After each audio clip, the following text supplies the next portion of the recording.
Welcome to Template Stack 3-minute feature videos. This video aims to demonstrate you the details about the generic repository feature, which is included in most of our templates. Creating some kind of abstraction over the database is almost mandatory when talking about a real project. In general, when dealing with web applications, the interactions to the database are down to those four operations: create, read, update, delete, or so-called CRUD operations. If we decide not to use some kind of repository and use the database context directly, it might turn out that we are not following the best object-oriented practices, because on each database operation, we will be doing a couple of repetitions in our code. For small applications, this might be acceptable, but if the application tends to grow, it's highly recommended to use some kind of implementation of the famous repository pattern. There are a few options to achieve that.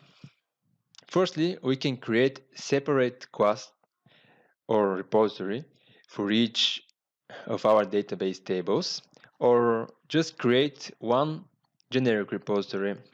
The first approach is not subject of the video, so I'm just going to mention that is perfectly okay to use it, but it requires significantly more lines of code, though it gives you increased flexibility. Also provides more freedom and entity-specific actions, but as I said, it comes with a price of a lot more source code.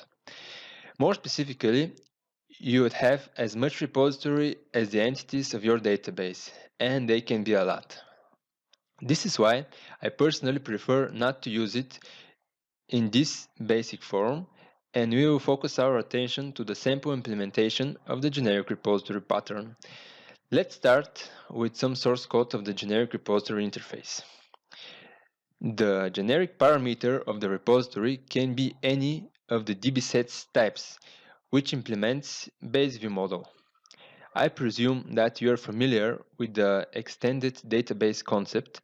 If you are not, you can check out the description of the video. What is more important are the public methods of the repository, which are making our CRUD operations significantly simplified. We have a method that gives us all the items from the database as queryable object, which can be filtered through linku. We have method that returns object by its ID.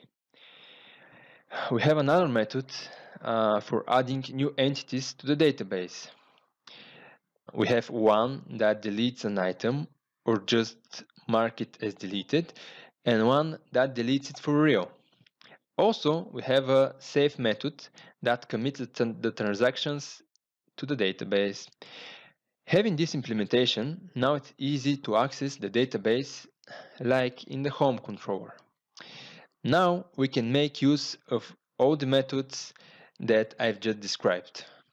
For more information about the rest of the features, check out the other 3-minute feature videos.